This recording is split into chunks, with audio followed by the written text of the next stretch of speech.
Hey,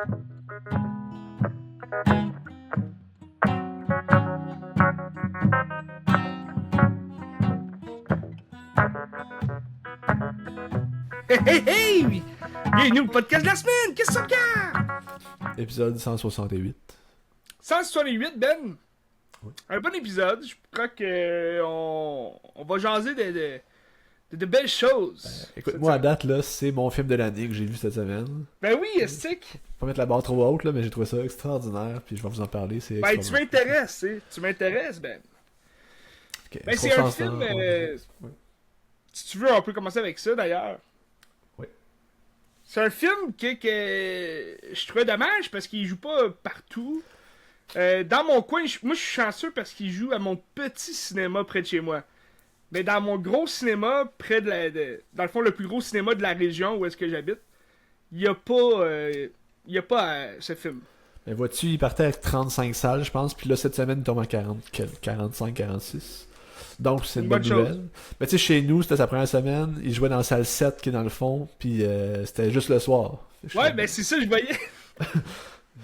Pourquoi? C'est bizarre. Mais pour vrai, en fait, c'est Ababouiné de André Forcier. Oui, c'est ça. On l'a pas 16e. nommé encore parce qu'on laissait le suspense. C'est un film qui est quand même une bonne promo, je trouve. Tu sais, quand je suis allé voir 95, ben, il jouait avant la bande-annonce. Puis, tu sais, les gens dans la salle étaient comme, ah, ben, si ça m'intéresse, je vais aller le voir, tu sais. Puis, c'est sûr que c'est peut-être une affaire qui va faire peur aux gens. Tu sais, quand j'étais dans la salle, il y a des gens qui ont quitté pendant le film parce que peut-être c'était un peu trop pété pour eux autres, là. Mais pourtant, c'est pas si pire que ça. Tu sais, on s'entend que c'est du Forcier, ça en va dans des zones un peu fantastiques, puis un peu weird trash, là. Mais tu sais, c'est bien. C'est sûr que si tu veux voir Rémi Girard dans un rôle très classique, mettons, tu te souviendras de moi, mais on n'est pas là. On n'est vraiment pas là. Dans le fond, c'est le 16e. Si vous voulez voir un Rémi Girard dans un rôle classique, allez voir le Testament. Le Testament de Arcand. J'ai pas vu encore. Je vais regarder un moment donné. Ouais. Ben, ça a l'air que c'était très, très fade comme film, là. Ouais, écoute, j'ai hâte de voir. Tu sais, j'aime Denis Arcand, j'ai comme peur parce que j'aime Denis Arcand, là, mais regarde, on verra.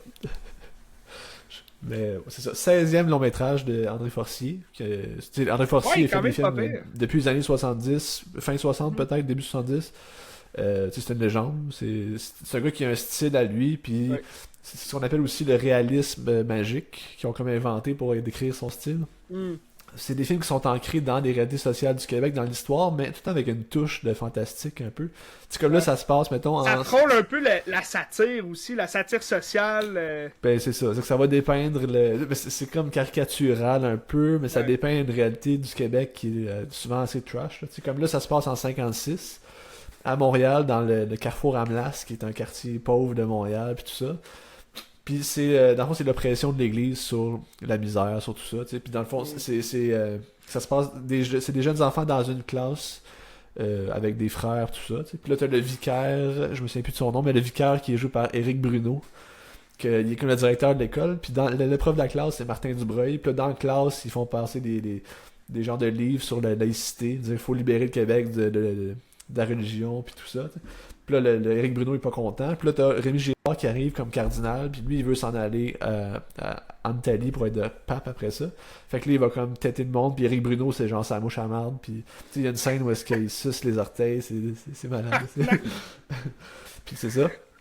Fait que là, c'est comme toute la pression de l'Église par rapport aux gens qui veulent se libérer de l'Église aussi. C'est ce combat-là. Puis comment pas trop en dire... Parce qu'il va se passer des choses, ils vont voler le cœur du frère André à l'oratoire, puis des affaires comme ça, puis ça parle un peu de la misère, ça parle un peu de notre réalité, c'est notre histoire cette affaire-là, même si ça reste la fantaisie, il y a un bonhomme c'est une classe de jeunes, mettons, de 5-6e année, mais t'as un gars dans la classe qui doit avoir genre 18, puis il a des mains de chat, puis c'est comme ça, c'est l'univers de André Forcier. Mais tu sais, je veux pas trop en dire non plus sur l'histoire parce que il y a des scènes assez choquantes. Ben, je dirais pas choquantes, mais t'as une scène en particulier que je suis comme, oh, tabarouette, ok, écoute, moi, les critiques que j'ai lues, c'est que ça plaira pas à tous, comme tu dis. Puis il faut s'attendre à quelque chose de, justement, peu commun qu'on voit dans le cinéma québécois, tu sais. Ben, tu sais, moi, je pense que ça peut plaire à tous dans le sens qu'il faut que tu sois prêt à ça. Parce que c'est un film qui est très poétique dans sa manière de parler, dans la manière de raconter aussi. T'as souvent des personnages qui parlent à l'écran, tu sais, qui brisent le mur. Mais, tu sais, c'est pas un film qui est inaccessible. Je pense que même les jeunes peuvent se retrouver là-dedans. Puis ça parle un peu de cette cette rage de jeunesse de vouloir comme faire pas faire la révolution, mais tu sais, le désir d'amener la société ailleurs pour les jeunes. Fait que je pense que c'est pas juste un film pour les cinéphiles, tout le monde peut apprécier, il faut juste être prêt Prendre la parole, puis... à voir. Exactement. Il faut juste être prêt à voir ça. Exactement, parce que dans le fond, c'est ça là-dedans, c'est les jeunes qui ont mené le Québec vers vers où est-ce qu'on est aujourd'hui, ou vers comme une espèce de Québec laïque, puis se défaire un peu de la grande noirceur, puis de l'écrasement religieux, là, tu sais. Puis tu sais, André Forcier, je pense à la première, il y a quelqu'un qui a posé, il dit pourquoi que tu fais un film contre l'Église? Puis il dit je fais pas un film contre l'Église, je fais un film contre les abus de l'Église. Mais tant qu'à moi, tu sais, l'Église est basée sur l'abus, puis sur l'oppression, puis le contrôle. Fait que si tu fais un film sur l'abus de l'Église, tu fais un film contre l'Église. Mais en tout cas, c'est ça. C'est ça. Okay. En tout cas, c'est un film que je vous conseille fortement. Mais tu sais, on comprend ce qu'il veut dire dans le sens que il va pas critiquer l'Église en tant que telle, il va critiquer les agissements autour de l'Église. Il critiquera pas la foi, mais il va critiquer l'oppression. Sauf que, tu sais... On a tous la foi, Ben. Non. On a tous la foi. Non. En tout cas, c'est ça. Mais André Forcier, tu sais, il en fait depuis, comme tu dis, les années 70, mais... Tu sais, son dernier, là, avant ça, c'était quoi? C'était Les Fleurs oubliées avec Roy Dupuis et Yves Jacques. Puis, ah oui, c'est ça, hein? Moi, j'avais beaucoup aimé. André Forcier, il l'aime pas pantoute. Il dit je l'ai raté et tout ça. Là. La musique est extraordinaire dedans. Parce que, aussi, dans Ababouiné, c'est son fils. C'est tout un trip de gang, dans le fond, ces films. Ses fils sont là-dedans. Puis son fils, c'est François, qui co-réalise. Il a co-scénarisé avec son autre frère aussi. Okay. Puis... c'est lui qui a fait de la musique avec Joe Millette, puis c'est toujours des belles trames sonores. Là. C'est comme un peu de la musique d'antan, mais comme punk un peu en même temps. Puis je suis comme, c'est hot là. C'est fun parce qu'il y a sa touche à lui, tu sais. C'est sa signature. Absolument. Dans sa filmographie, là. Absolument. Puis je pense qu'en plus, Ababouné, c'est un bon point d'entrée parce que le film est extraordinaire. T'sais. Ces films sont pas toujours malades. Là, moi, j'ai écouté à un moment donné Les États-Unis d'Albert, que j'ai pas trippé tant que ça. C'était un peu long. mais ça, là, c'est un très très très bon film. Puis tu rentres dans la folie d'un personnage, puis c'est genre, allez voir ça. C'est court quand même, 1h30, 1h38. 1h30 à peu près, ouais. Ça se regarde bien. Puis c'est un film d'espoir. Au cinéma, c'est un film d'espoir. Le film commence avec le personnage de Michel, qui est un... en fait, Michel, c'est le personnage principal, c'est un enfant de genre 5e année qui il marche pas, tu sais. Fait qu'il marche avec des cannes tout le temps, puis il dit je vais vous donner une maudite belle ride, puis c'est genre un gars qui veut être poète, puis tout ça, fait qu'il y a une langue particulière, là, puis c'est hot. Je vous le conseille fortement, allez voir ça. Je te Ababouiné. Va le voir, Ababouiné, c'est fou d'aller voir ça. Oui, écoute, il fait pas beau aujourd'hui. Écoute, c'est une bonne journée pour ça. Il fait pas beau, c'est l'heure du cinéma! Je suis allé au cinéma, moi aussi, cette semaine. Ben. Je suis allé voir la nouveauté de la semaine passée. On se rappelle, il y a eu quand même pas mal de nouveautés la semaine passée, mais je l'avais pas vu. Blink Twice. Mais c'est un film qui a pas eu de promo tant que ça. Moi, je savais pas que ça existait. Non, pas tant. C'est bizarre. En français, là, ça s'appelle Souriez, tout va bien. Puis, mais non, effectivement, le trailer est arrivé il y a pas si longtemps. Puis c'est arrivé un peu comme un cheveu sur la soupe. Moi, au début, en plus, je voyais que ça jouait même pas dans mon coin, mais... T'sais, mettons, le vendredi de sa sortie, il jouait pas dans le gros cinéma près de chez nous. Puis à partir du lundi, là, il jouait. Je trouve ça un peu bizarre, mais en tout cas... Peut-être qu'ils ont réalisé, peut-être que ça va pogner plus que Le Corbeau. Qui était vraiment à schnit comme film. Mais Blink Twice avec Channing Tatum, qui est quand même pas une petite vedette, là. Channing Tatum, on le connaît bien, puis moi j'adore Channing Tatum. T'es un bon acteur. T'sais, c'est pas un acteur qui a beaucoup de comment dire, qui a beaucoup de talent dans ses différents rôles. Là, il n'y a pas un grand registre. Pardon? Il n'y a pas un grand registre. Non, exact. C'est loin d'être un Christian Bale, mettons, un Jared Leto. Quand on le voit à l'écran dans un film, on voit Channing Tatum. On voit pas un autre acteur, on voit cet acteur-là, puis c'est son jeu. Mais c'est un jeu qui lui colle à la peau, puis il est bon dans les films en général. Il est drôle, il peut être comique et tout. Dans les dernières années, il faisait souvent des petits caméos, là, d'ailleurs, il y a eu beaucoup de caméos dans les films de Sean Levy, aux côtés de Brad Pitt aussi, avec David Leitch, ou jouer avec Ryan Reynolds, etc. Il revient faire des caméos, c'est comme une petite gang là, d'acteurs qui se voient toujours dans les mêmes films. Il y a Hugh Jackman aussi dedans. Puis là, je veux pas lancer de petits spoilers, là. Ça veut pas dire qu'il est dans Deadpool and Wolverine. Non, c'est pas ça que je dis. Mais c'est des petits acteurs en fait, des grands acteurs, mais une petite gang d'acteurs qui se retrouvent toujours dans les mêmes films. Mais ça faisait longtemps qu'on n'avait pas vu Channing Tatum dans un rôle principal quand même assez solide. Puis Blink Twice, ben ça, je pense que ça fait connaître peut-être un autre côté de son talent d'acteur. Là. C'est ça, on a vu du Channing Tatum. Mais tout ça pour dire que c'est un film de Zoe Kravitz. Qui d'ailleurs, elle aussi, c'est son premier film qu'elle réalise. Elle joue pas dans le film. Puis Zoe Kravitz, me semble, la dernière fois que je l'ai vue, c'était Catwoman dans The Batman. Fait qu'elle aussi, ça fait quand même un petit bout qu'on l'a pas vu à l'écran, mais pour une première réalisation, pour vrai, très très belle réalisation.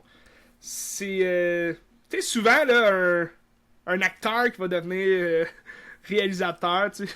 Moi, je pense toujours à Jonah Hill, là, parce que j'ai regardé été 95 il y a pas si longtemps, puis tu sais, très prétentieux, là, comme réalisation, c'est très prétentieux, puis là, tu te dis, Colin, c'est juste parce qu'il y a un nom d'acteur, on le connaît déjà, puis là, ça vend le film, tu sais. Mais ça fait pas la réalisation en soi très bonne. Tu sais, le film été 95, il était bon, là.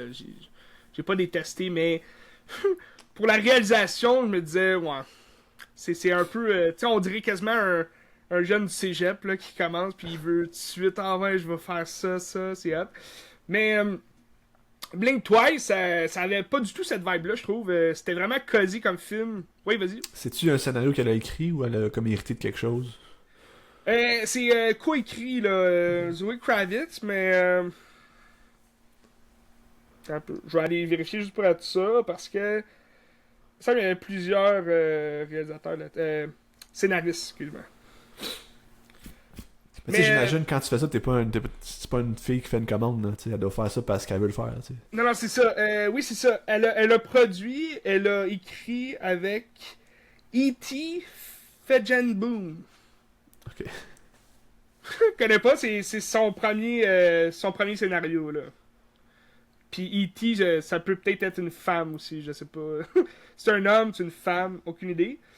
Mais c'est ça, fait qu'elle est quand même, tu sais, elle est écrivaine, productrice et réalisatrice du film. Puis c'est un très bon film, moi j'ai beaucoup aimé. Puis c'est une belle surprise, tu sais, je m'attendais pas à quelque chose comme ça.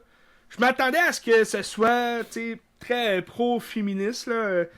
Puis moi, quand c'est trop féministe comme rentrer dans la gorge, moi ça me perd totalement, tu sais. Même si les actrices sont super bonnes dans ce genre de film-là, tu sais, un peu... c'était le film sur... un film de Hulu, je crois, qui est sur Disney+, là. Vous pouvez voir, c'est Fresh.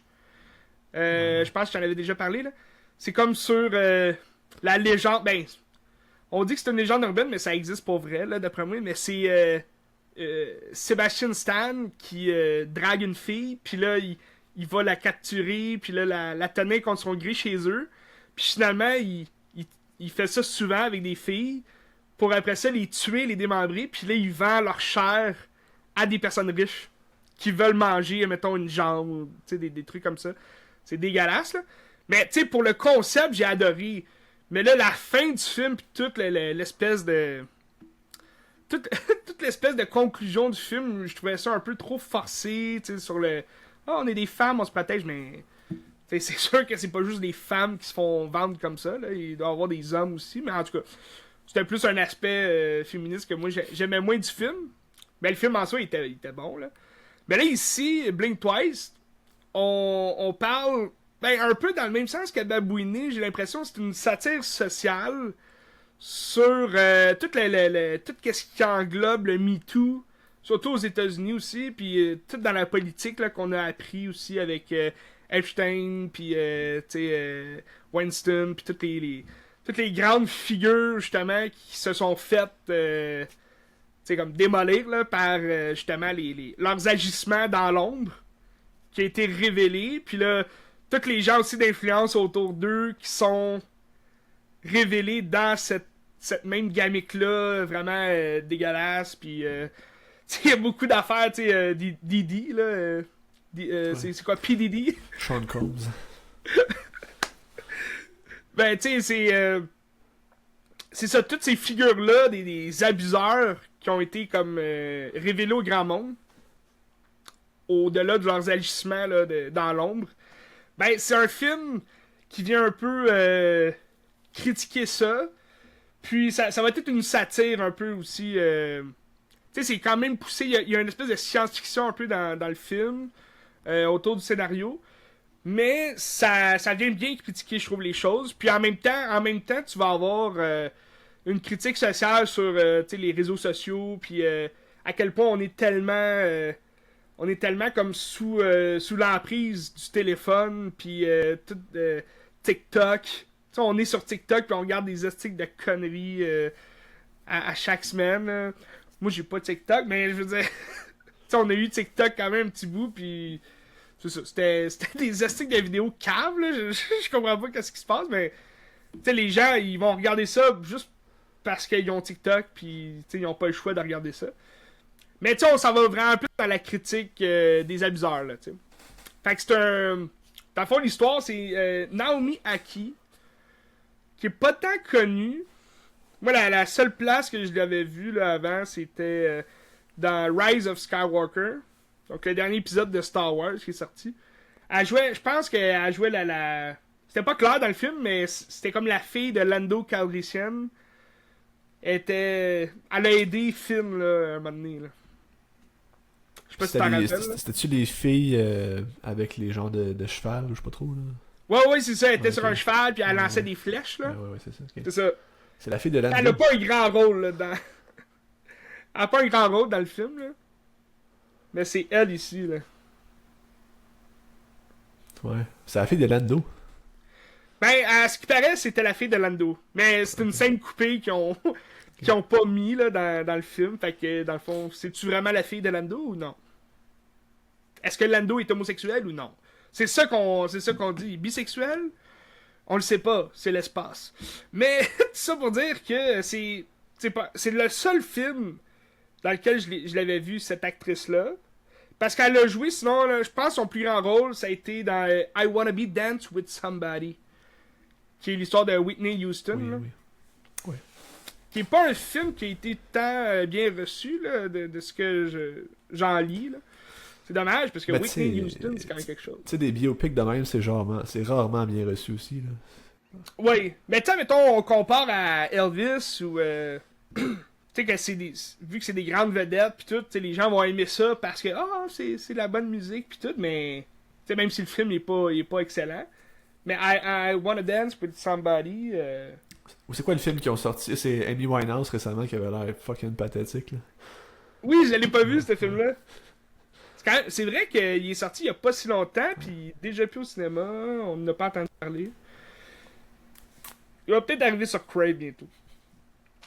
Mais bref, c'est ça. Naomi Aki, en fait, c'est elle la protagoniste du film, qui va se faire... elle tripe sur un grand influenceur là, dans le monde des réseaux sociaux, qui est joué par Channing Tatum, qui s'appelle Slater King. Fait que déjà là, tu sais, c'est un nom un peu star pis tout. Puis Channing Tatum, c'est une... Ben, tu sais, il a sa compagnie pis tout, mais, tu sais, c'est une célébrité que là, il a fait des abus. Fait que là, il demande le pardon, pis là, il a été comme un peu exclu, là, des réseaux sociaux pis tout. Il a comme quitté son emploi, pis là, il s'est acheté une île. Puis là, il est devenu une nouvelle personne. En un an, là, il a demandé pardon, puis tous ses agissements. Puis là, il revient un peu sur la surface là, des réseaux sociaux. Puis il dit « J'ai appris de mes erreurs, puis je suis vraiment désolé pour les gens. » Puis t'as un Channing Tatum là, qui est quand même un caricatural. Là, puis là, il a l'air sincère.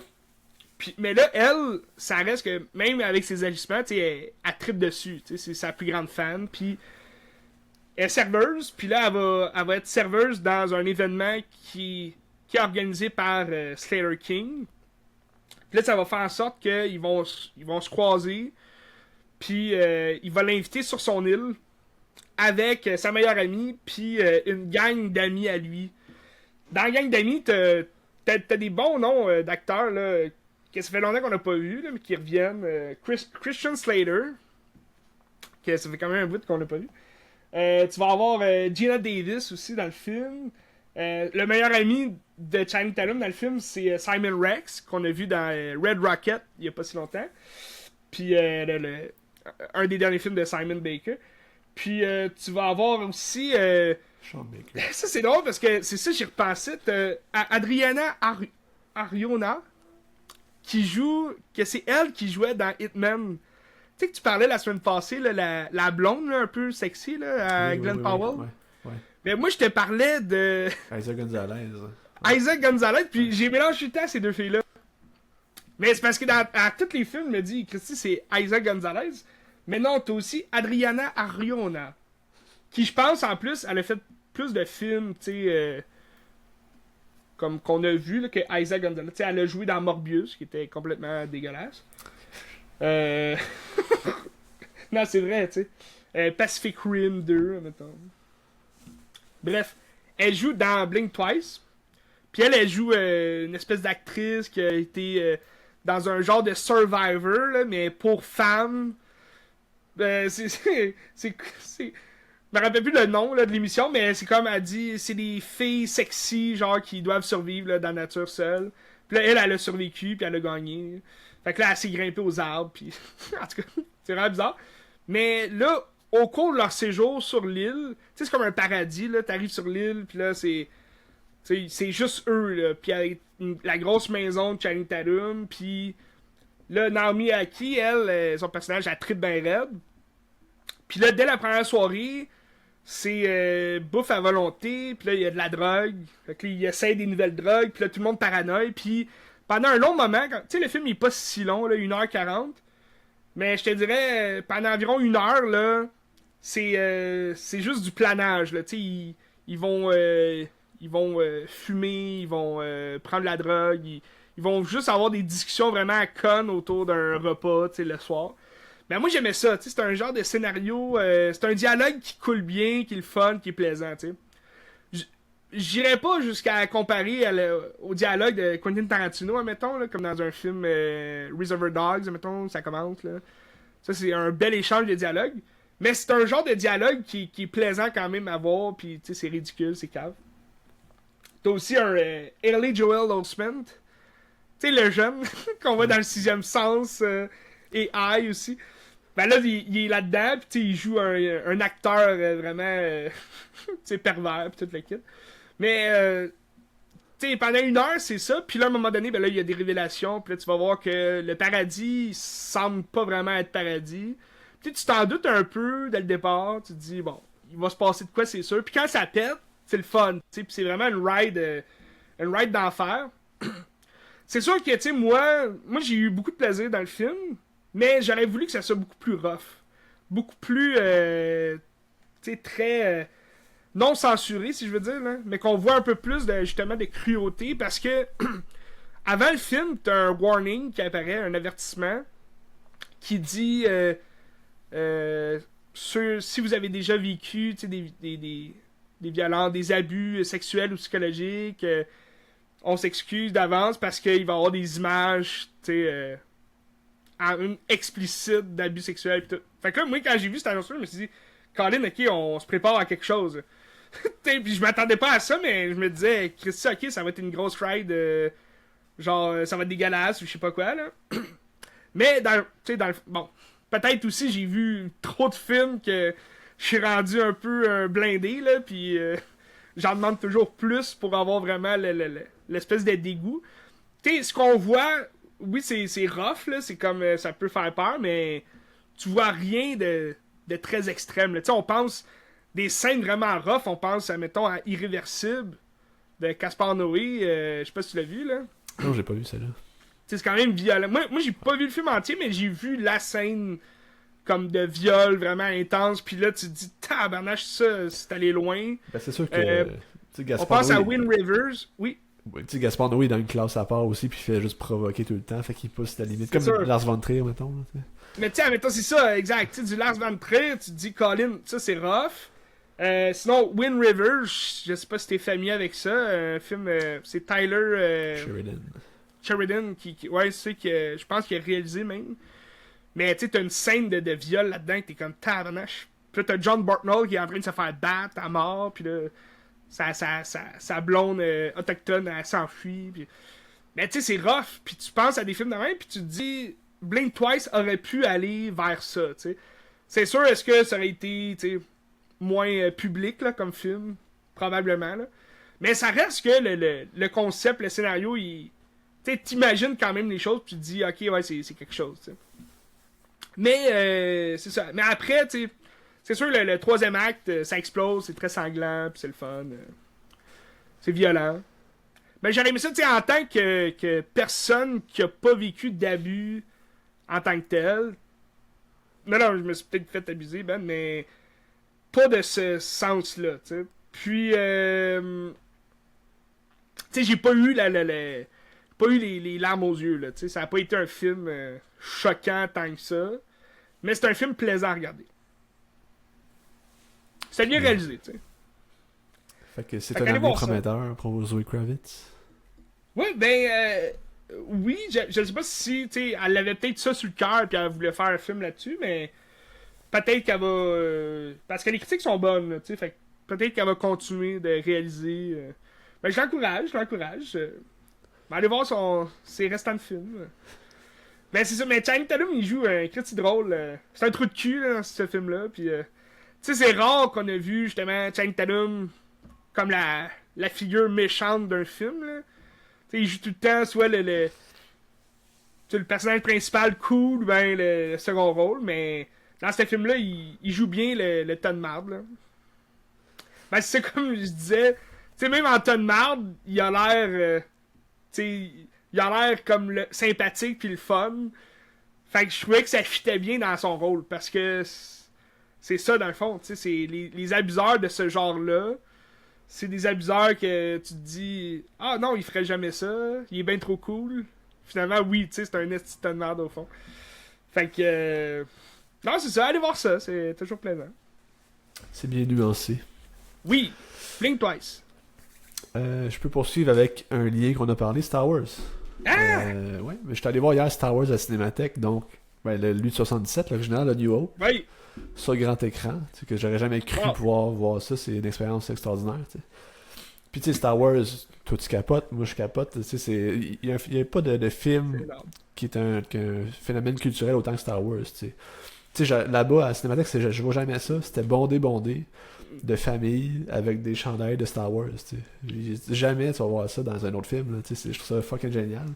Ben déjà, c'est rare aussi, tu sais, des jeunes enfants, mettons, ils vont à la cinémathèque ou. Mais c'était pas des enfants, c'était des familles, mettons, avec des ok. ados, mettons. Tu sais. Mais reste que il y a jamais ça à la Cinémathèque, là. C'est souvent Non, des. c'est ça. Ben c'est sûr, je vais voir des films, mettons, de Tarkovsky, des affaires comme ça sera pas des ados, là.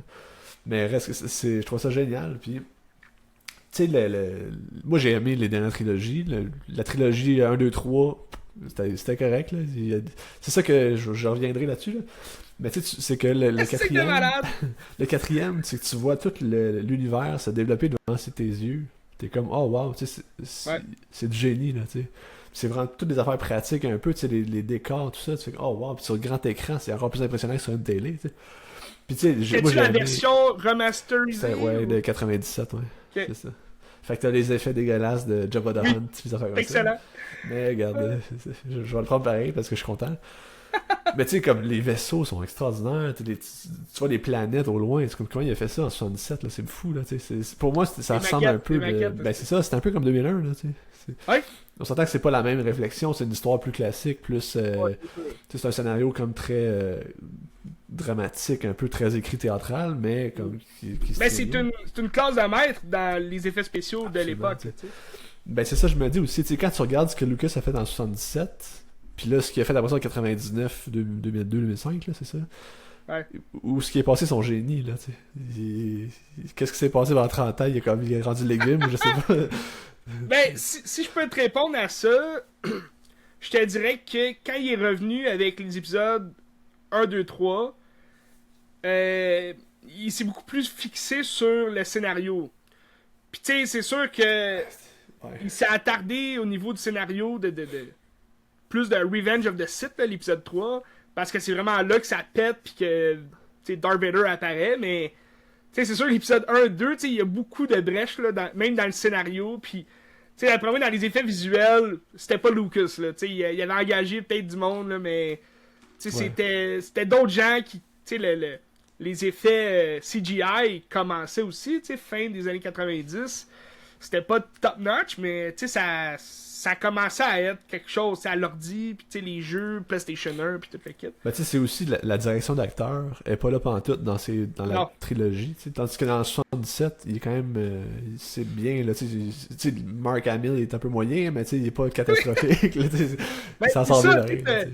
T'as l'impression aussi que c'est bien parce que c'était quand même des acteurs qui jouaient bien, tu sais. Ouais. T'as Mark Hamill qui était presque de mauvais, on va se le dire, mais t'as un Harrison Ford qui a fait son nom avec ça, puis tout de suite après, t'avais Indiana Jones qui a owné le rôle d'Indiana Jones, tu sais. C'est pour ça aussi, moi je préfère Empire Strikes Back parce que c'est sûr que l'espèce de contexte acting, les acteurs ont pris un peu plus le dessus là, dans Strike Back, mais ça reste qu'en 77, ils faisaient une très belle job, là. Ben, je pense que l'attrait du film, c'est vraiment la construction de l'univers. C'est sûr qu'il y a plein d'influences de la mythologie grecque. Ça vient de Dune aussi. C'est bien copié de Dune. Mais au niveau visuel, comment il a construit ça, c'est ça qui est intéressant dans le film. Puis quand tu regardes, mettons, R2D2, ben, il est là, R2D2. Là. Puis tu vois le matériel, tout ça. Puis je suis comme, ah man, c'est fucking génial. Ou c'est 3PO, là, tout doré. Là, c'est fucking génial. Puis tu sais, moi j'ai aimé la dernière trilogie. Le 8, c'est peut-être mon préféré. Mais tu sais, tu regardes le film original comme ça. Puis tu dis, ils font pitié les autres à côté. Même si c'était bon, ça fait pitié. C'est sûr. Ben, tu sais, moi je suis ton avis dans le sens que la dernière trilogie, j'ai bien aimé. Puis j'ai pas bien aimé parce que, j'étais un triple de Disney. J'ai bien aimé parce que je trouvais qu'il y avait quand même un sentiment nostalgique par rapport à la trilogie originale. Puis c'est ça que j'ai vraiment aimé. Tu sais, de Force Awakens, j'ai adoré le film parce que la nostalgie est là, puis tu sais, t'as les acteurs qui reviennent aussi, ça c'est le fun. Tu sais, c'est sûr, l'épisode 9, j'ai moins trippé parce que, bon, ils ont fait des choix, tu sais, scénaristiques vraiment ils ont pris des raccourcis beaucoup trop rapidement, puis ça fait en sorte que l'histoire se tient plus vraiment. Mais j'ai adoré l'espèce de... tout l'arc de Kylo Ren qui redevient Ben Solo, puis tout l'arc aussi sur... Bon, c'est sûr, Rey, j'aime moins son personnage, là, comment elle finit, mais ça reste que Rey puis Kylo, à partir justement de l'épisode 8, ils forment un duo ensemble un peu, tu sais. Fait que tu t'attends à ce qu'ils soient réunis à la fin, tu sais, qu'il y ait de quoi... Puis qu'ils se donnent un beau petit bec. Ouais. Ben, tu sais, c'est sûr que j'ai été déçu dans l'épisode 9 qu'il n'y ait pas plus de références à Anakin Skywalker, tu sais, que... En Ghost Force, mettons, on aurait pu voir Anakin qui revient, puis... Tu sais, il y a eu un espèce de fan-fiction, là, de reprise de cette scène-là à la fin. T'as un peu, je t'ai perdu, là. Ah! Ça a coupé après Ghost Force. Ouais, là, je t'ai jeté, mais ça dit Ghost Force, puis ça a coupé. Ouais, tu sais, à la fin de l'épisode 9, t'as toutes les Ghost Force qui parlent à Rey, là. Elle regarde l'espace, pis tout. Puis là, elle retrouve un peu la force qu'elle a à elle pour vaincre Palpatine. Mais t'as un fan qui a refait la scène du film. Puis je sais pas si tu l'as vu, là. Mais il a refait la scène en mettant toutes les Ghost Force autour d'elle. Puis tu vois les acteurs là autour. Puis là, tu vois Anakin qui apparaît sur Rey, mettons. Puis là, c'est lui qui apparaît devant Palpatine. Puis là, c'est lui qui vainc Palpatine. Parce que, tu sais, Anakin, Darth Vader, whatever, c'est lui l'élu. Tu sais, fait que c'est lui qui doit restaurer la paix dans l'univers. Fait que c'est ça que, tu sais, il aurait pu... Disney aurait pu y aller beaucoup plus loin dans son attrait à ça, mais c'est sûr que ça coûte cher les acteurs, là, je comprends, là, mais d'avoir eu, mettons, le Ghost Force de Qui-Gon Jinn, Yondu, toutes les grosses figures de Star Wars qu'on connaît auraient pu être là, puis ça aurait été vraiment une fin incroyable. Mais bon. Oui.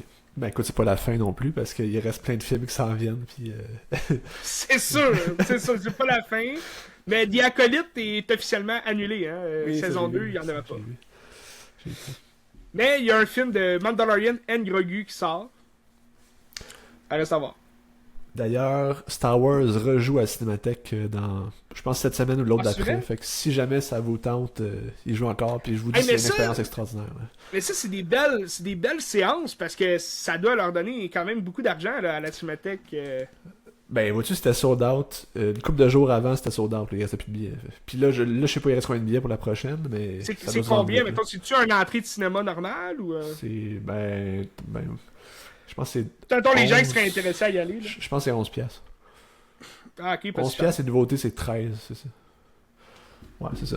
Ben, tu sais, c'est un billet normal, Ah, job. ça coûte pas 40 piastres. Là. Mais là, c'est ça. Mais c'est incroyable, tu sais. Puis moi, j'ai toujours voulu aller voir. Ça fait plusieurs fois que je le manque, là, mais c'est Star Wars en concert, là. Ouais. Tu sais, t'as le film, c'est à la Place des Arts, là, ça. T'as le film, puis t'as l'orchestre symphonique qui joue pendant le film.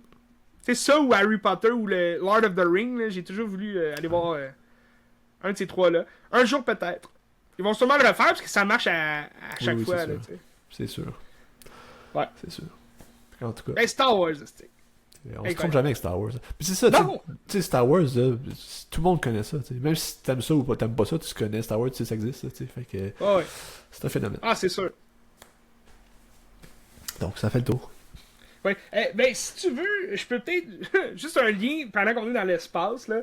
Je vais faire un lien parce que la semaine passée, je t'ai parlé d'Alien. Ouais. Alien Romulus. Mais j'avais regardé des courts-métrages de Alien. Puis ça, j'ai oublié de t'en jaser, là. Mais t'as des shorts qui sont sortis. T'as 6 courts-métrages qui sont sortis en 2019, je me trompe pas. C'était pour les 40 ans d'Alien. Puis ça, vous pouvez voir ça là, sur YouTube. Fait que c'est 6 courts-métrages. Vous écrivez là, sur YouTube Alien short film. Ça va tout les sortir. Puis bon, c'est sûr, on s'entend, c'est du fan service un peu. Là. C'est pas très bon là, comme court-métrage, mais c'est environ 10-15 minutes chaque. Là. Puis bon, t'en as des meilleurs, t'en as des moins bons. Mais après ça, moi j'ai regardé un court-métrage ça fait longtemps que j'avais entendu parler, mais j'avais jamais vu. Puis c'est un court-métrage de Power Rangers. Moi, j'étais un fan des Power Rangers. Puis, non, c'est vrai, j'étais un grand fan. Ah, ben moi, j'ai écouté ça quand j'étais depuis jeune plus jeune. aussi, puis c'était génial. Là. Ouais. C'était un peu Puis, tu sais, ça cheapette, fait me semble, pas- mais. Pardon? Il me semble que c'était un peu cheapette l'émission quand j'étais jeune, mais c'était hot. Là. Ah oui, c'est très cheapette. Tu sais, le Power Rangers, ça a commencé en 93, je me trompe pas. Puis c'était justement, il y a pas si longtemps. Ben, je pense que c'est en fin de semaine. Ben, c'était le 28, 29, que ça faisait justement 10. Ça faisait 30 ans là, que ça a commencé. Fait que, ouais, 31 ans. Ouais. Parce que 93. Mais c'est quelque chose. Tu sais, moi, j'ai toujours adoré ça. Tu sais, surtout la tune aussi du début, là.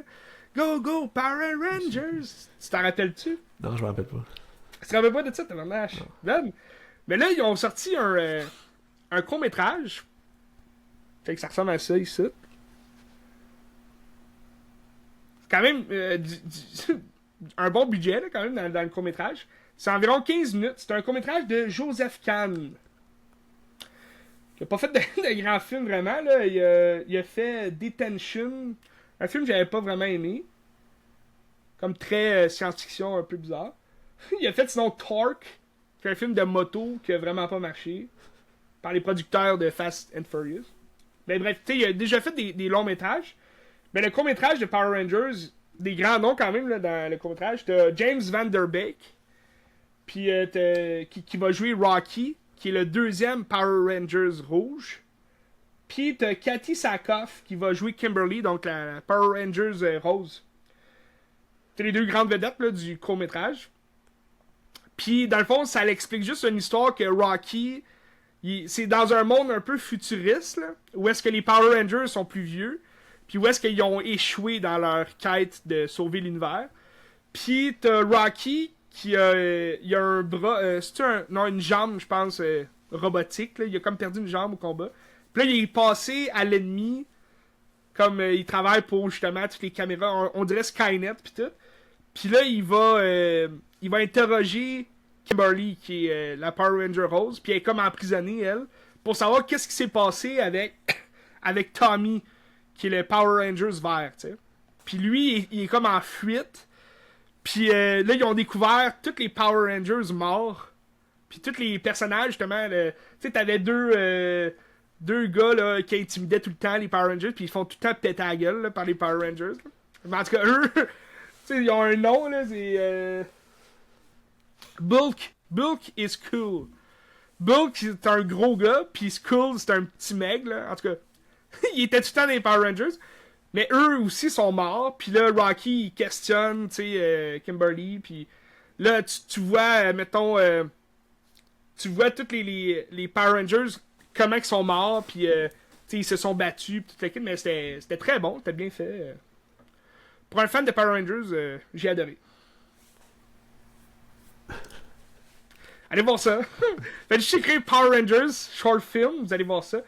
Non, mais des très bons effets, puis ça vaut la peine. C'est le fun. C'est pas un fanfiction, c'est un vrai film. Là. Ben, c'est un... Non, c'est du vrai budget, des vrais acteurs. C'est un vrai court-métrage. Mais, tu sais, est-ce qu'il aurait pu faire peut-être un long-métrage après ça? Il aurait pu, tu sais. Tu sais, il y avait eu justement... je me rappelle plus son nom, mais j'avais vu un court-métrage de Mortal Kombat. Ça s'appelait Mortal Kombat Rebirth. Puis, ce court-métrage-là, je me rappelle, il était sorti. Je l'avais déjà vu, ce court-métrage-là. Il était sorti en 2011, si je me trompe pas, 2012. Puis le réalisateur de ce court-métrage-là avait lancé une espèce de fausse bande-annonce d'un faux nouveau film de Mortal Kombat. Fait que là, les gens capotaient parce qu'ils voyaient le court-métrage, qui est quand même pourri, là, on va se le dire. Il était pas très bon, là, le court-métrage. Mais dans le court-métrage, tu vois Jax puis Sonya qui interrogent Scorpion dans une salle d'interrogation. Puis là, il raconte l'histoire de Baraka. Je sais pas si tu reconnais un peu Baraka, là, le nom, mais c'est une espèce de monstre. Là. Il y a comme des grosses dents puis des espèces de deux lames là, qui tuent. Mais là, tu vois Baraka qui se bat contre Johnny Cage. Puis là, il tue Johnny Cage. Puis là, t'as Sonya Blade qui est fru. Puis il est comme « Ah, Scorpion, pourquoi tu nous dis ça? » Puis là... tu sais, ça l'annonçait comme un film à venir, mais finalement, tu sais, c'était faux, là. Puis le réalisateur, il a voulu, comme, faire de quoi de gros. Ben, c'était une belle technique, tu sais. Il a voulu créer un gros buzz pour dire à Warner Bros. qui a les droits de Mortal Kombat, leur dire, « Hey, je peux vous tourner un vrai film si vous me donnez, tu sais, le budget, puis tout le kit. » Mais Warner Bros. A juste vendu les droits pour qu'il fasse une web-série, puis... Ils l'ont laissé comme avec sa merde. Fait que là, il a fait une web-série qui a joué, je pense, juste sur YouTube, là.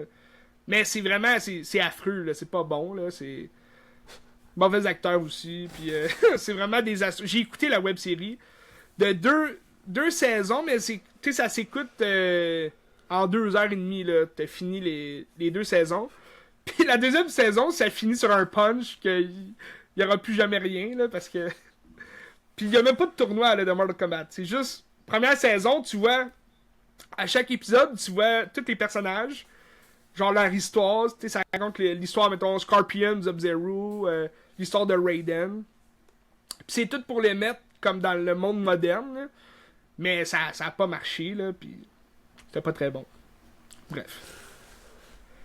Mais écoutez les courts-métrages de Power Rangers puis Alien, très bon. Sinon, parce que j'ai essayé, tu sais, il te reste un film, hein, je pense. Il m'en reste un. Il était bon en plus, genre d'en parler. Si tu veux, là, je peux aller dans les trucs que je jase rapidement, là. J'ai écouté sur Netflix, j'ai écouté Minus One, Godzilla. Oui, t'as aimé? Excellent. Tu sais, on parle des effets de Star Wars et tout. Godzilla Minus One. Parce que Star Wars, le premier, il me semble, il n'y a pas un gros budget hein, pour les effets non plus. Ben écoute, je vais aller voir. Continue, je vais aller voir.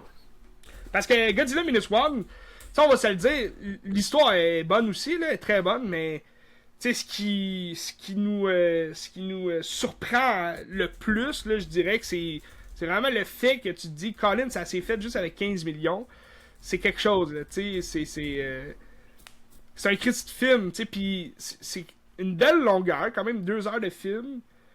Puis toutes les retombées, je trouve, de la bombe atomique, là, c'est tout... tu sais, c'est excellent, parce que, tu sais, on le sait que Godzilla est né dans l'explosion nucléaire. Puis le Japon a perdu à ce moment-là. Puis là, t'as Godzilla qui est né de cette arme-là, américaine, qui va continuer de foutre la chiasse dans tout le Japon. Fait que là, tu sais, je trouvais ça bon parce que les personnages disent tout le temps on est toujours les perdants, tu sais, on perd à chaque fois. Puis c'est comme si, tu sais, l'Amérique est toujours présente, puis elle les assomme à chaque fois, tu sais. Godzilla représente l'Amérique, tu sais, puis c'est ça qui est le fun dans ce genre de film-là. C'est ça, ouais. Parce que t'as vraiment un Godzilla méchant, tu sais. C'est pas le Godzilla, justement, de Hollywood qui est représenté comme le sauveur de l'humanité, là. T'as vraiment comme le Godzilla qui est rough, qui est méchant, puis il explose. Puis il fait peur, pour vrai. Tu sais, quand tu vois la première fois, là, t'as vraiment... Genre, moi, j'ai eu peur. Ouais, t'as l'espèce de bouche, moi, je trouvais que t'as la bave aussi, là, mais ça me faisait penser au basilic dans Harry Potter. Ouais, c'est vrai. Tu sais, l'espèce de gros serpent, là, avec les yeux jaunes. Non, mais c'était excellent. Écoutez ça sur Netflix. Puis c'est ça, Star Wars, c'était 11 millions de budget en 77, donc équivalent de 57 à peu près aujourd'hui. C'est quand même pas pire, là. 57 millions. Quand même pas pire. Pour ce genre de film-là, peut-être pas, mais c'est quand même pas pire. Mais ça reste que les effets sont écœurants dans Star Wars. Absolument, t'sais. Mais je pense que ça a innové aussi, là. Ouais. Puis, ben, Netflix, j'ai regardé, j'en parlais pas longtemps, parce que j'étais pas extraordinaire, mais je sais pas si c'était... Il me semble que je t'en avais déjà parlé, mais il y a un film qui est sorti, je me trompe pas, en 2018, 2016 peut-être, mais 2017 ou 2018. C'est Code 8. T'as dit quelque chose? Code 8? Non. C'est un film à petit budget quand même, là, qui est sorti. Il a pas joué au cinéma, là. Mais là, Netflix a sorti la partie 2. C'est comme une suite au premier film qui était vraiment moyen, là, pas très bon. Puis c'est un film qui est aussi basé sur un court-métrage. Fait qu'on est dans les courts-métrages là aujourd'hui, mais c'est un court-métrage que j'avais vu quand même après le premier film, que j'étais curieux de voir. Puis le court-métrage va raconter que 4% de la population à travers le monde sont dotés de pouvoir. Fait que c'est comme dans un futur, un monde futuriste, là. Puis le gouvernement a créé des robots policiers qui vont comme intervenir parce que les vrais policiers étaient souvent trop en danger à cause des mutants, si on veut, là. Puis t'as toujours une classe de pouvoir, là. Tu sais, t'as les électriques qui contrôlent l'électricité. T'as les télépathiques qui vont bouger les objets. T'as ceux qui font du feu. T'as plusieurs classes. Mais c'est des gens qui ont le même genre de pouvoir, là. Tu sais, t'as pas comme plein de pouvoirs différents.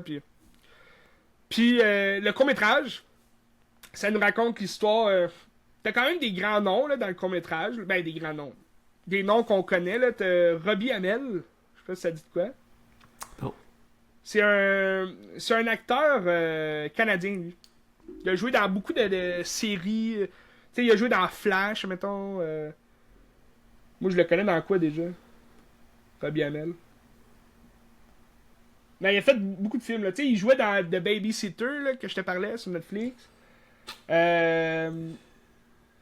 a joué dans Resident Evil, le dernier Resident Evil, c'est lui qui faisait Chris. Il a joué Fred Jones dans Scooby-Doo. Deux petits films de Scooby-Doo vraiment cheap, pas bon. Puis il faisait le Fred, mais il était pas blond. C'est ça, c'est bien lui. Robbie Amell.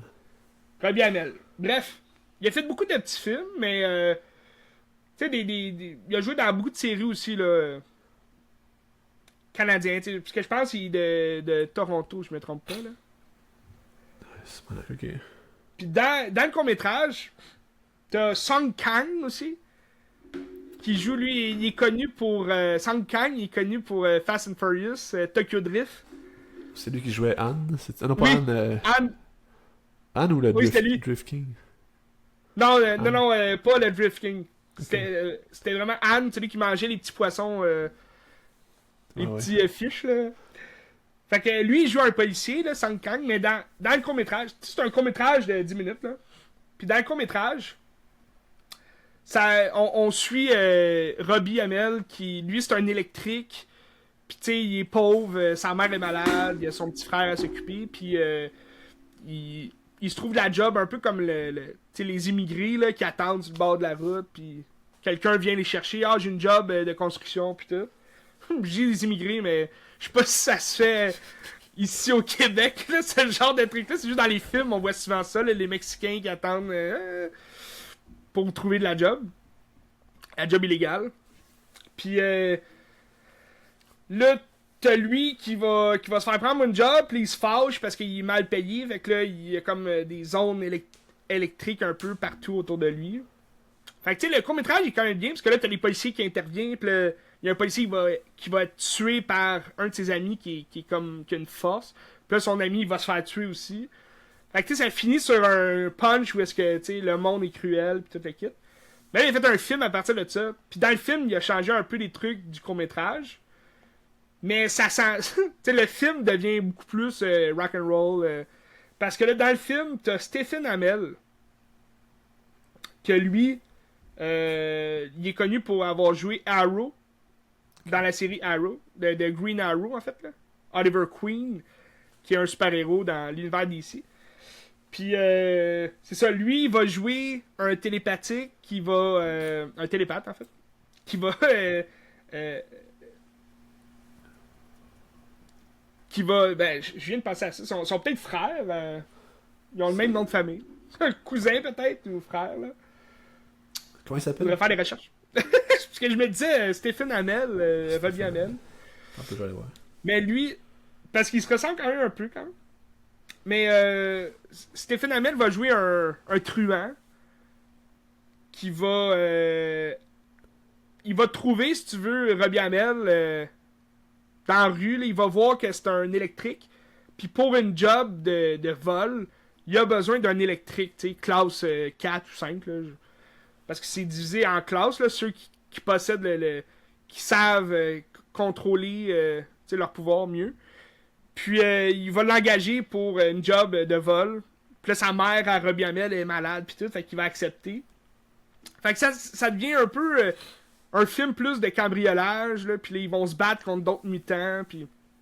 Mais le premier film, il est pas tant bon. Le deuxième, il est pas vraiment meilleur, mais t'avais plus de... On voyait plus différents pouvoirs. Oui, vas-y, Ben. C'est des cousins. Ah! Je le savais, tu sais. Je le savais. Je te l'avais dit, son frère ou cousin. Ça, je t'avais dit. Mais bref. Le deuxième film, comme je disais, il sera pas vraiment meilleur que le premier. C'est juste... c'est plus mouvementé, là. T'sais, il se passe plus de choses parce que là, t'as la police qui est corrompue, puis t'as une nouvelle sorte de robot, que c'est des chiens robots. Puis ça tue les gens. Puis là, tu vois plus de pouvoirs différents. T'sais. C'est plus mouvementé comme film. Ça reste que c'était pas écœurant. Puis, mais c'est le même réalisateur, là, Jeff Chan. C'est lui aussi qui a fait le court-métrage. Mais allez voir le court-métrage si ça vous intéresse. Puis après ça, écoutez les films. Les deux là, sont sur Netflix. Mais moi, c'est ce que je me disais. On a tellement vu de genres de films comme ça qui reprennent l'idée des X-Men là, avec des gens qui ont des pouvoirs et tout. Tu sais, t'as eu Les Insoumis, là, Darkest Mind, qui est sorti, je pense, en 2015 dans ce coin-là. C'était des jeunes. Ben, des jeunes. C'était des gens à travers le... Ouais, c'était plus les jeunes, en fait, là, si je me rappelle bien, là, qui avaient différents pouvoirs, puis c'est comme 4 classes là, de pouvoirs. Là. T'as justement les gens qui contrôlent... je me rappelle pas tous les pouvoirs qu'il y avait, là, mais en tout cas... C'est des classes de pouvoirs, puis tu sais, c'était pas... ça a pas marché non plus, ce film-là, mais il est basé sur un livre, je crois. Puis t'as eu aussi, en 2009, je me rappelle c'est 2009, parce que j'avais été le voir au cinéma, puis j'avais beaucoup aimé, c'était Push. Ça dit-tu quelque chose, ça? Push? Non. En français, ça s'appelait Push, la division. Puis ça, c'est un film avec Chris Evans. Chris Evans, dans la même année, il avait joué dans The Loser, qui est adapté là, d'un comics, là. Tu sais, les Losers, là. Je sais pas si ça dit de quoi. Je pense que j'ai un coffret de ça avec un film de Guy Ritchie, je me rappelle plus c'est quoi. Ah oui, oui, ok. Rock'n'Rolla. Ouais, ça se peut. T'as-tu Rock'n'Rolla puis Swordfish aussi dans ces coffrets-là? Parce que je pense que j'ai le même coffret. Non, je pense que c'est juste deux films. Ben peut-être, Ah, mais je me ok. souviens plus. Je me souviens plus. Ok. Parce que moi, le coffret, c'est The Losers, Swordfish, puis Rock'n'Rolla. Ça se peut. Mais c'est ça. Puis là, c'est Chris Evans, avant de devenir Captain America, là, puis après la Torche Humaine. Mais là, il jouait dans Push, la division. Puis ce film-là, il était quand même bon. Ça se passe à Tokyo. Puis c'est dans un monde où les gens ont des pouvoirs. Puis là, t'as Dakota Fanning qui va jouer une jeune. Elle est voyante, là. Elle voit les choses, puis elle les dessine. Puis là, elle tombe sur Chris Evans, que lui, c'est un télépathe qui va réussir à contrôler les objets, puis il va comme être il va devoir suivre Dakota Fanning ou la sauver ou je sais pas quoi, parce qu'elle a vu des choses, puis là, il y a sa blonde qui est en danger, en tout cas toutes sortes d'affaires, mais je trouvais que c'était vraiment bon comme film. C'était le fun en plus, mais il n'y a jamais eu de suite à ça. Je pense que ça a été mal reçu. Ben écoute, il y a 36 de Metascore sur IMDb. C'est quand même mauvais. Ouais, oui. Mais tu sais, je check les images, ça a l'air un peu cheapette là, dans sa direction photo, mettons. Là. Ouais. Non, mais c'était pas excellent. Mais, admettons, comparé à Code 8, là, tu sais, ça ressemble un peu dans la façon, tu sais, c'est cheap, pas grand chose. T'as aussi Digimon Hansun qui joue dans ce film-là. Il joue le méchant. Bref, ça pour dire que allez voir les courts-métrages, là, arrêtez de niaiser. Je peux aller avec deux films que j'ai regardés cette semaine. C'est drôle parce que j'avais dans ma watchlist Disney Plus The Boston Strangler. Oui. L'étrangleur de Boston. Puis à Frisson Télé passait un film qui est sorti en 1968 avec Henry Fonda qui s'appelait L'étrangleur de Boston. Fait que c'était la même histoire. Même chose? Ok, ouais. Ça parle de la même histoire, d'histoire vraie, qui est basée sur l'histoire de l'étrangleur de Boston. Je peux commencer parce que j'ai regardé le plus récent film là, qui est sorti. C'est avec Keira Knightley. Mais c'est un film qui était direct sur Hulu, dans le fond? Oui, il a pas joué au cinéma. Il a sorti direct. C'est un film de 20th Century Studio, quand même. Puis, ça s'écoute bien. C'est un film journalistique. On peut penser à Spotlight, édition spéciale.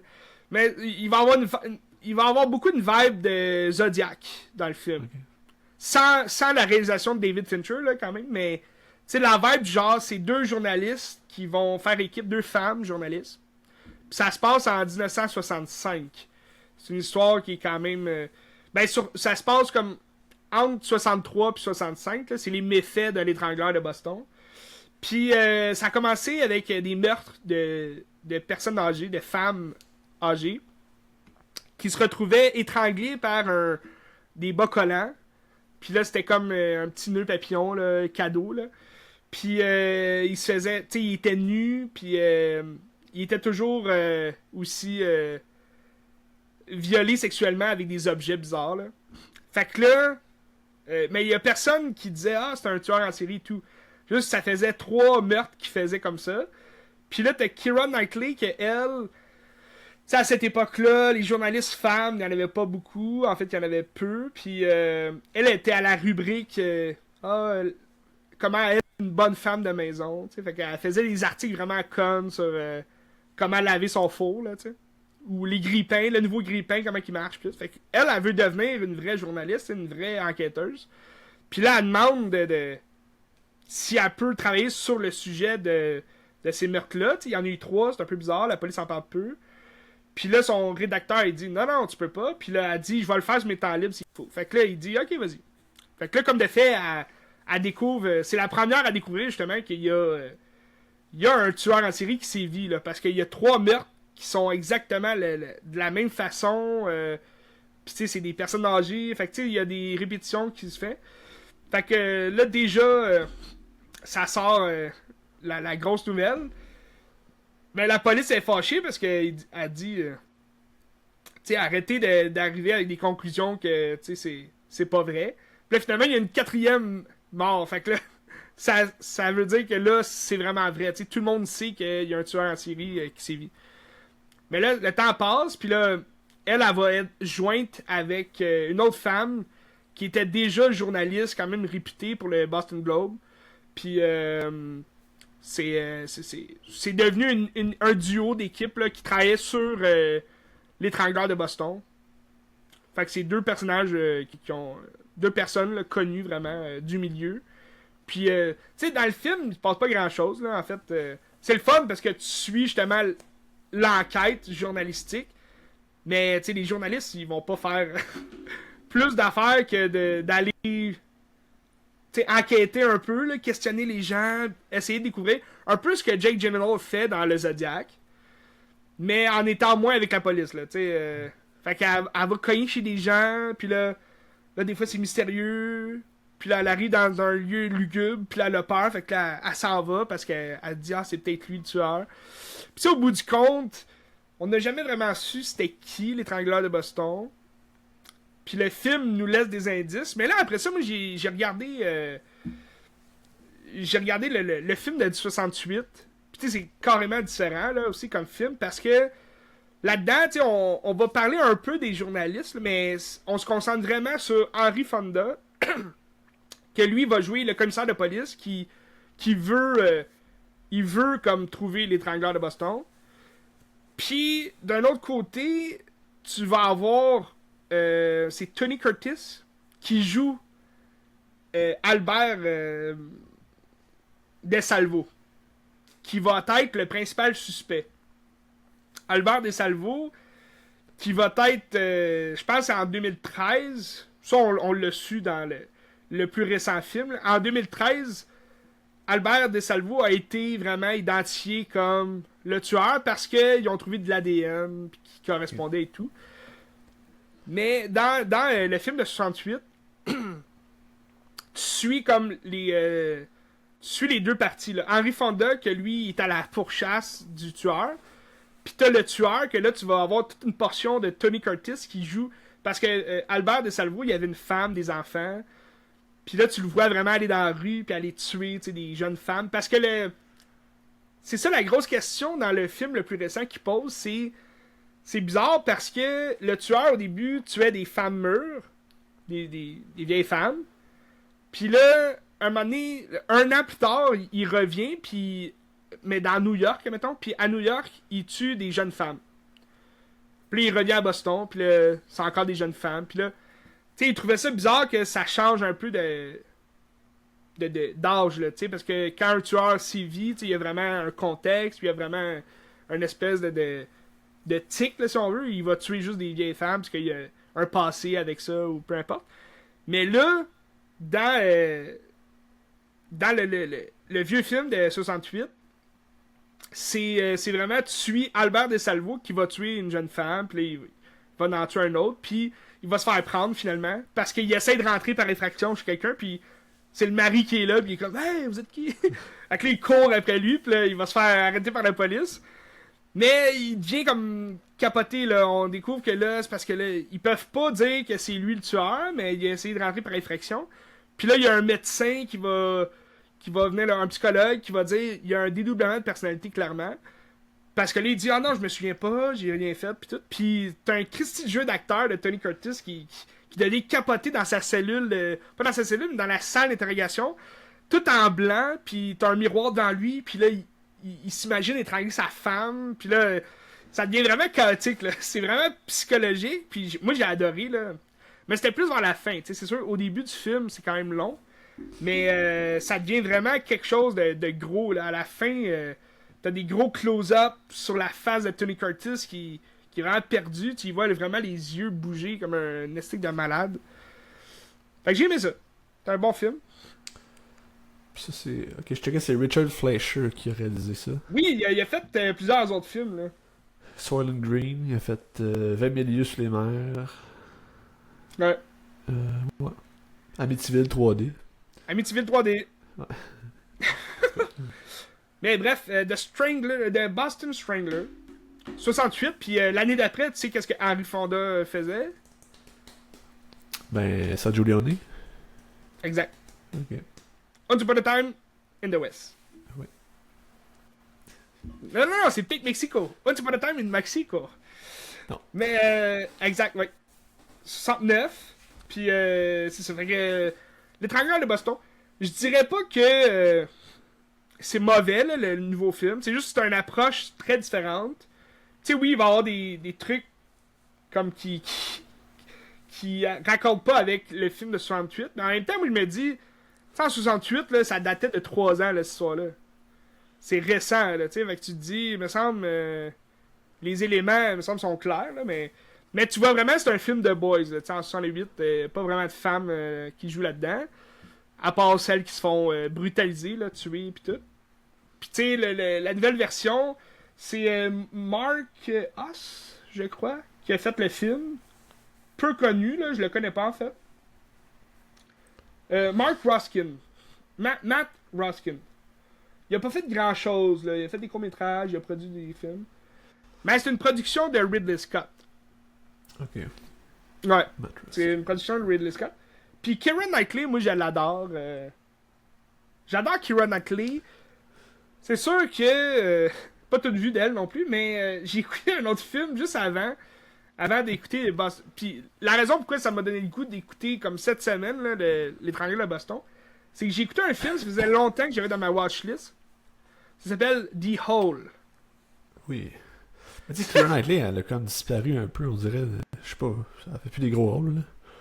Non, hein, ça faisait longtemps qu'on l'avait pas eu. Elle a joué Colette en 2018, à part ça. Ouais, moi j'ai pas trippé sur ce film-là, mais elle joue très bien dans Colette. C'est Dangerous Method 2011, Anna Karenine 2012, mais à part ça, elle joue dans des films, mais c'est de la merde. Ouais, elle a eu des seconds rôles, là. Moi, je l'ai vu dans un de ses derniers films, c'était The Secret, Official Secret, là, quelque chose comme ça. Mais c'est pas un film, tu sais, c'est des films britanniques qui passent pas vraiment au cinéma, fait que là, ça sort. C'est pas. Écoutez Pirates des Caraïbes. Elizabeth Swann. Mais bref, j'ai regardé The Hole, qui était un de ses premiers films, là, en 2001. C'est pas elle la vedette principale, mais elle joue dans le film, puis elle est très bonne, très, très sexy. Non, j'allais dire sexy dans le film. Mais c'est un film de Nick Ham. Ham avec 2 M, donc c'est pas jambon. C'est juste Nick. Puis le seul film que j'ai vu de lui, c'est Godsend, qui est un film avec Robert De Niro qui joue un estique de malade mental. Là, il clone les bébés, puis c'est vraiment pas bon comme film. Mais The Hole, j'ai vraiment apprécié. Puis là, le titre il est bizarre, là, tu vas me dire The Hole, c'est bizarre un peu. C'est une gang de 4 jeunes. En français, c'est le refuge. Ok, c'est pas le trou. Non. C'est ça que je pensais, mais c'est le refuge. Puis l'actrice principale, c'est Tara Birch. Okay. Elle a joué dans American Beauty. C'est elle qui fait la fille de Kevin Spacey. Ouais. Elle fait la fille d'Harrison Ford dans ses films de Jack Ryan, le Patriot Games. Puis elle a joué dans Hocus Pocus. Je pense que son rôle le plus connu, c'est dans Ghost World avec Scarlett Johansson. Fait que c'est elle le personnage principal du film, la protagoniste. Mais c'est 4 jeunes qui vont y étudier dans une école en Europe. Puis t'as Desmond Harrington, je sais pas si ça dit de quoi, là. Il a fait beaucoup de films justement d'horreur là, à cette époque-là, 2001. Il a joué dans le vaisseau fantôme. Je sais pas si ça dit de quoi, là. Non. Le vaisseau fantôme est connu pour sa scène d'ouverture avec... c'est une mort avec un fil de fer qui coupe tous les gens qui dansent sur un bateau de croisière, là, mais comme ils se font tous couper à la taille, puis là tout le monde meurt là, de même. C'est lui qui joue Dexter, c'est ça? Ou il joue dans Dexter? Non, je me rappelle pas de lui dans Dexter. Attends, il jouait dans Wrong Turn. Oui, c'est ça, c'est lui. Ok, c'est ça. Il joue dans Neon Demon. C'est vrai, oui. Lui, il va jouer un Américain qui étudie là, mais que... Tu sais, il a juste hâte de partir parce que son père, c'est une rockstar pis toute la kit. Mais là, c'est la fin de leur année. Puis c'est comme une tradition que tous les élèves de cette école-là doivent aller faire un voyage là, étudiant. Puis à chaque année, c'est ça, puis c'est plate. Puis là, les autres, ils veulent pas y aller. Ils veulent juste se retourner dans leur famille, faire le party, puis tout. Mais là, pour se sortir, pour éviter justement ce voyage-là, ils font en sorte que ils envoient une lettre aux parents comme quoi sont inscrits pour le voyage étudiant. Puis au voyage étudiant, ils envoient une fausse lettre qui dit que les parents, ben, ils vont les reprendre avant de partir. Fait que dans le fond, ils sont comme safe, puis personne ne sait où est-ce qu'ils vont être. Puis là, ils s'en vont faire le party dans un bunker qui est caché dans une forêt là, loin de leur école. Puis là, ils vont aller s'enterrer dans ce bunker-là. Ben, c'est comme un vieux bunker, là, ça pue, puis tout. Ils rentrent là-dedans. Puis là, celui qui les enferme là, ben lui, il va barrer le bunker. Puis c'était censé être 3 jours. Fait que là, les autres, ils font le gros party pendant 3 jours. Mais il revient pas l'autre après 3 jours. Fait qu'il reste là pendant une semaine. Puis là, dans le bunker, il se passe des trucs. Puis là, ils deviennent fous. Puis là, ils capotent. Mais ce qui est bon dans le film, tu sais, ça aurait pu être très plate là, comme film. Mais ce qui est bon dans le film, c'est que ça commence que Tara Birch, elle s'évade du bunker. Puis là, elle court. Puis là, tu vois des affiches qu'elle est recherchée depuis une semaine, avec ses amis, puis tout. Puis là, elle va se faire interroger par la police, puis elle va raconter l'histoire. Puis là, après ça, tu vas avoir une autre version de l'histoire. Puis à la fin, tu vas avoir la réalité, qu'est-ce qui s'est vraiment passé, tu sais. C'est-tu elle qui est folle? Ça s'est-tu passé vraiment comme elle dit? Ou ça se passe comme l'autre, parce qu'elle accuse, dans le fond, son meilleur ami, d'avoir barré le bunker puis d'être parti, tu sais. Puis là, lui, il dit non, j'ai jamais vu ce bunker-là, je sais même pas son où. Puis, en tout cas, je trouvais le scénario était bien conçu, là, tu sais, c'est un scénario à plusieurs histoires. Puis là, bon, dans le bunker, t'as Desmond Harrington. Puis là, t'as Tara Birch, qui elle veut coucher avec Desmond Harrington. Puis là, t'as Keira Knightley, qui elle joue la fille cool de l'école, là, la fille que tous les gars veulent. Puis là, tu vas avoir un autre acteur que je connais moins, là. Il a joué dans pas mal de films quand même, c'est Lawrence Fox. Je connais pas, mais lui, il a très belle scène, vraiment amusante, dans le film, où est-ce que t'as tous les boys qui se douchent à poil dans le vestiaire, puis là, t'as Keira Knightley qui rentre dans les douches, puis là, elle vient parler à ce gars-là, Lawrence Fox, puis là, il est juste à poil devant elle, puis là, il est comme, qu'est-ce que tu fais? Pourquoi tu viens dans les douches? Là, elle s'avance vers lui, puis elle dit, toi pis moi dans le bunker samedi prochain. Il est comme, quoi? C'était une scène vraiment nowhere dessus, mais je trouvais ça drôle. Fait que, si vous trouvez ça, The Hole, moi j'ai vu sur Frisson télé. Mais ça doit se trouver, là. Je vais regarder, le net. on va regarder. The Hole. Allez voir ça. The Hole, puis le titre, là, c'est vraiment The Hole avec un... écrit comme un trou, là. Hole. Je l'ai ici. Est-ce qu'il joue quelque part? Il joue pas. Il est en vente sur Amazon. Allez l'acheter, s'il vous plaît. Bref, Keira Knightley, j'adore. Très bonne actrice. Tu veux check mon dernier film? Ouais, vas-y donc. J'ai regardé. C'est un film qui va jouer à Cinémascope le 15 septembre avec Marcel Sabourin qui va être sur place. C'est très sympathique, monsieur. C'est un film qui s'appelle Timine, Bernie puis la gang, qui date de 1977. Qui est un film de Marcel Carrière. Je sais pas si tu connais Marcel Carrière un peu, mais en fait, tu connais, c'est sûr, Marcel Carrière. Quoi? C'est un gars de son, mais c'est un des co-réalisateurs, entre autres, pour La Suite du Monde. Un des films les plus importants au Québec. Ah, c'est là que j'ai entendu parler. Puis tu sais, c'est un gars qui fait plus de documentaires puis tout ça. Puis après Timine, il a fait plus de documentaires. Parce que Timine, je pense, n'a pas connu un grand succès. Mais tu regardes ça aujourd'hui, puis moi j'ai adoré. C'est un film vraiment intéressant sociologiquement aussi. Dans le fond, c'est l'histoire de Jean Lapointe qui joue Bernie, Bernard Bazinet, puis Timine qui est Aimé Bazinet, qui est son frère, joué par Marcel Sabourin. Là, le film commence que Marcel Sabourin, Aimé, il quitte les frères subitement de même. Il dit, moi je veux plus être dans les frères, c'est terminé.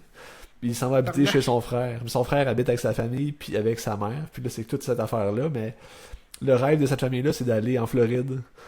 Mais ils n'ont pas d'argent parce que c'est comme la misère à Montréal, un peu tout ça. T'sais. Le quartier ouvrier. Puis tu sais, lui, il vend des portes et fenêtres, je pense, ou quelque chose comme ça, Bernard. Puis Puis là, il décide finalement qu'il va faire genre des mauvais coups, des braquages, des affaires comme ça pour avoir de l'argent. Mais là, finalement, à la place de prendre l'argent pour les voyages, ben, il fait juste tout ça prendre pour lui, puis s'acheter un Cadillac, puis faire des niaiseries. Puis c'est vraiment comme deux personnages très colorés, mais c'est comme des opposés aussi. C'est le frère qui est très catholique, l'autre qui n'a rien à foutre, qui est très égoïste, puis tout ça. Mais c'est ce qui est intéressant aussi dans ce film-là, c'est la langue, des gens, comment ils parlent. Ouais. On se ramène à une autre époque, t'es comme, Mais wow, c'est des pour belles vrai, expressions. Tu sais, tu m'en parles, pis ça sent le film québécois, là. Tu sais, C'est ça très sent québécois. c'est ça, ça sent notre peuple, là, notre terre, notre origine. Puis tu sais, le film, c'est des années 70, ça vient de Marcel Carrière, donc cinéma direct. Fait que t'es très dans Montréal, puis tu vois les décors de Montréal, comment c'était, puis tout ça. Puis tu sais, c'est comme capter vraiment le Montréalais typique de cette année-là. C'est l'essence de notre Exactement, patrie. t'sais. Puis tu vois comment ça l'a... t'sais, Montréal a pas tant changé au niveau de l'architecture, mais juste la vibe de Montréal est plus pas en tout ça. Là. Tu vas à Montréal aujourd'hui, c'est plein de monde qui parle en anglais, puis des affaires comme ça. Mais là, c'est du monde qui parle avec un langage coloré. C'est le joual, on l'a quasiment. perdu. T'sais. Absolument, tu sais. Je trouve ça vraiment intéressant à voir. Puis le film est super drôle, c'est comme plein... Tu sais, l'histoire est vraiment décousue. Ça me rappelle un peu genre Main Street. Tu sais, Main Street, c'est des petits bums, mais ça va dans tous les sens. Puis c'est comme, tu sais pas où donner la tête. Mais c'est le fun. T'sais. Puis le film est un peu le même. C'est des petits bums qui font des mauvais coups, mais c'est drôle, ça reste de la comédie. Puis c'est ça. Sociologiquement, je trouve que c'est vraiment intéressant. Puis je vous le conseille. C'est un film de l'ONF, fait que ça se trouve sur les choses de l'ONF, là, mais on le diffuse à Cinématica. Avec Marcel Sabourin sur place. Il faut que j'aille le chercher chez. Posez-lui les questions que vous avez toujours voulu poser à Marcel Sabourin. Non, mais tu sais, Marcel Sabourin, là, c'est un emblème du Québec, là. C'est fou, c'est là, sûr, il fait des films depuis les années 60, je pense, puis il en fait encore aujourd'hui. Puis il a fait Ouais. tout, il a réalisé, il a enseigné à Guillaume puis à Marie-Laurence, d'ailleurs, à l'université. Je pense qu'ils l'ont vraiment pas aimé, mais regarde. C'est des choses qui arrivent. Ben, une personne qui enseigne, puis en dehors de l'enseignement, peut être totalement différent, tu sais. Ben, c'est ça. Mais tu sais, il a été parolier aussi, il a écrit des chansons pour Robert Charlebois, Marcel Sabourin. Il a tout fait. C'est un gars de culture incroyable. Là, puis on va l'avoir, là, on a la chance de l'avoir. Allez voir ce film-là à Cinémascope. C'est quand les dates? C'est le 15 septembre à 6h30. C'est ça. Dans pas long. Dans pas long, mais même, tu sais, juste le regarder de même aussi, le film est super. Moi, j'ai adoré ça. C'est un portrait intéressant du Québec. C'est pas tellement long, 1h30? Non, c'est 2h04. Ah, ok. Ouais. Ben, 2 heures de plaisir. Oui, c'est le fun. T'sais. Puis c'est une ride, là. C'est une ride que tu te laisses aller parce que c'est pas très structuré. Là. T'es vraiment comme dans le lousse. Puis c'est ça. C'est le fun. Ben, un peu pour aller avec. C'est un bon lien à faire là, avec ton film. Parce que j'ai regardé un film québécois aussi que j'avais jamais vu. Mais j'ai toujours été intéressé parce que c'est depuis que tu m'en avais parlé, il me semble. Ça m'avait quand même allumé. Oui. Là. C'est un film de Robin Aubert. Ouais. Avec Jean Lapointe, justement. Oui. Puis, c'est à l'origine d'un cri. Donc, c'est. La scène connais d'ouverture, l'histoire? man. La scène d'ouverture. Oui, incroyable. Malade mental. Pour vrai, j'ai adoré le scénario. Puis, tu sais, on parle justement de Timine que c'était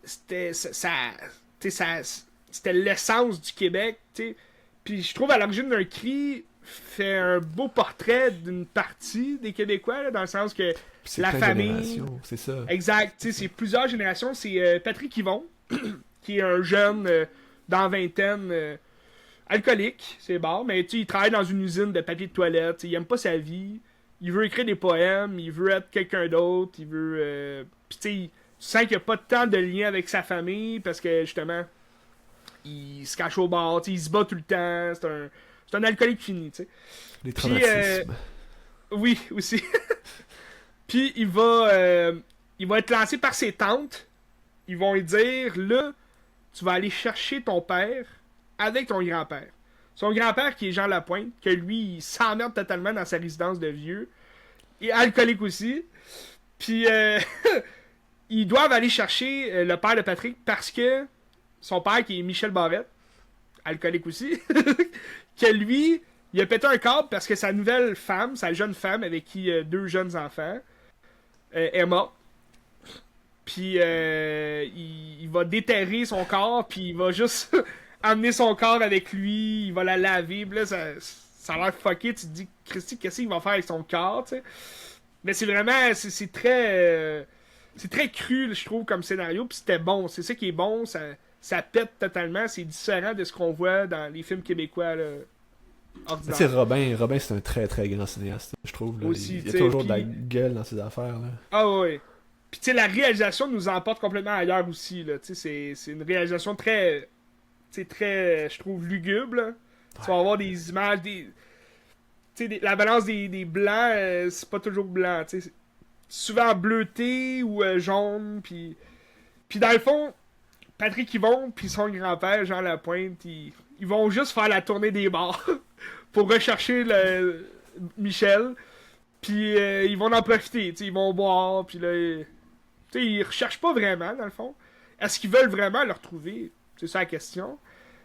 Est-ce qu'ils vont le retrouver? C'est ça l'autre question. Mais c'est vraiment, c'est un film sur... c'est ça, les relations entre trois générations de fils, père, grand-père. Puis je trouve que ça représente bien pas toutes les familles qui sont de même, là, mais tu sais, je reconnaissais un peu des familles que je connais, puis tu sais, des gens avec qui j'ai déjà parlé, puis tu sais, c'est un film qui veut crier aussi. Tu sais, à l'origine d'un cri, ça le dit, tu sais, c'est un film criant de désespoir, puis de ce qu'on voudrait aussi dire des fois, puis sans pouvoir le dire. Là. Fait que très beau film. Ben, juste pour la scène d'ouverture, moi je trouve que ça vaut la peine parce que c'est une des choses les plus violentes que j'ai vues dans ma vie. Là. C'est épouvantable. Là. Ah, ouais, violente, pas au niveau visuel, mais violente, comment tu le ressens. Là, c'est malade. Ouais. Mais tu sais, t'as. Moi je l'ai vu sur Télé-Québec là, à TV. Mais peut-être qu'il est sur l'application là, Télé-Québec gratuit. Si jamais vous avez l'application, là. Je pense qu'il est Il y sur a de YouTube. très bons films là. Je pense qu'il est sur YouTube. Si ça se Ah, peut. il est sur YouTube Ça aussi? se Oh! peut. Robin Aubert sur YouTube. Ouais, c'est illégal, là, mais regarde. Wow, wow, wow! Tant pis, je vais Mais aller Robin voir, Aubert, j'ai pas vu beaucoup d'autres. Tu sais, j'ai vu Les Affamés. J'ai malheureusement pas trippé sur Les Affamés. Je l'ai entendu ça. T'as Saint-Martyr des Damnés, que j'ai quand même aimé. Un film particulier quand même. C'était pas excellent, mais c'était bien. Il a fait un film récemment sur les CHSLD pendant la pandémie. Ah oui, j'ai vu ça. Puis ça a l'air vraiment incroyable. You Will Never Know? Tu ne sauras jamais, je pense que c'est ça, ouais. Ouais, c'est ça. C'est ça. Okay. Ah oui, j'ai vu ça. Ça a l'air assez particulier, mais ça a l'air assez c'est un film violent. québécois de bonne neige. Oui? Ouais. T'as-tu vu Tuk Tuk? J'adore Tuk Tuk, c'est extraordinaire Tuk Tuk. Ah, je l'ai pas vu. C'est génial. Robin Aubert. Un bon acteur aussi. Très bon acteur. Ben, il Il était joue avec bien. les Chicken Swell aussi, fut un temps. Là. C'est Ouais, c'est c'est des vrai. amis. Là. C'est vrai. En tout cas. Bref. À l'origine d'un cri, écoutez ça. Film Absolument. québécois, tu sais. Le Québec, je me souviens. Moi, ça concluait cette semaine. Très belle semaine de films. On regarde quoi pour la semaine prochaine, Ben? Kinds of Kindness est rendu sur Disney+. Ouais. Très hâte de voir ça. Ah, il y a aussi Très Echo à Delta qui est rendu sur Crave. Ça a l'air super bon. C'est un film québécois, Ok. genre Stranger Things un peu. Là. Ben, Ah ouais. je l'ai pas vu, mais ça a l'air un genre de film ado de même. Intéressant. Ça, j'ai hâte de voir. Patrick Boivin qui a fait ça. De belles nouveautés. Je vais essayer d'aller voir Adabouiné au cinéma. On Ah oui, rappelle, c'est un très bon film au cinéma à voir. Top 1 Puis, cette année. La nouveauté de la semaine, ça a l'air désastreux, là. C'est. Pour moi, je sais même pas c'est quoi le vrai titre. Je pense que c'est terrifiant, là, en français. Oui, c'est ça. Puis là, ils mettent en rouge le AI. Ouais. Parce que c'est un peu c'est un peu une reprise de La Maison du Futur, là. Je sais pas si t'as déjà vu ce vieux film-là. Là. Il est sur Disney+, je pense, si vous êtes intéressé. Là. C'est un film des années 90. Où est-ce que c'est une famille qui a une maison genre intelligente artificielle. Là. Fait que là, tu rentres. Il y avait eu un spécial Halloween des Simpsons. Ouais. Parce qu'à un moment donné, je me rappelle plus trop ce qui se passe dans le film La Maison du Futur, mais il y a de quoi qui marche plus. Là. Puis là, la maison devient méchante. Puis en tout cas, il se passe plein d'affaires. Mais le spécial Halloween des Simpsons, t'as la maison qui... C'est Pierce Brosnan là, qui fait la voix de la maison. Puis là, elle veut tuer Homer parce qu'elle est amoureuse de... Pierce Brosnan est amoureux de Marge. Fait que là, Tom Hanks se fait tuer par la main. En tout cas, un bon spécial Halloween. Mais sinon, c'est un film qui est un peu basé là-dessus, j'ai l'impression. Là. C'est un espèce de Google Home là, qui installe chez eux, puis c'est terrifiant. C'est un, tu sais, je m'entends plus à grand-chose avec Blumhouse, là, tu sais. C'est un film Blumhouse, fait que va-t-il être bon? Puis d'ailleurs, on parlait de Catherine Waterstone la semaine passée à cause de Alien Covenant puis Inherent Vice. Elle joue dans ce film-là. Ok.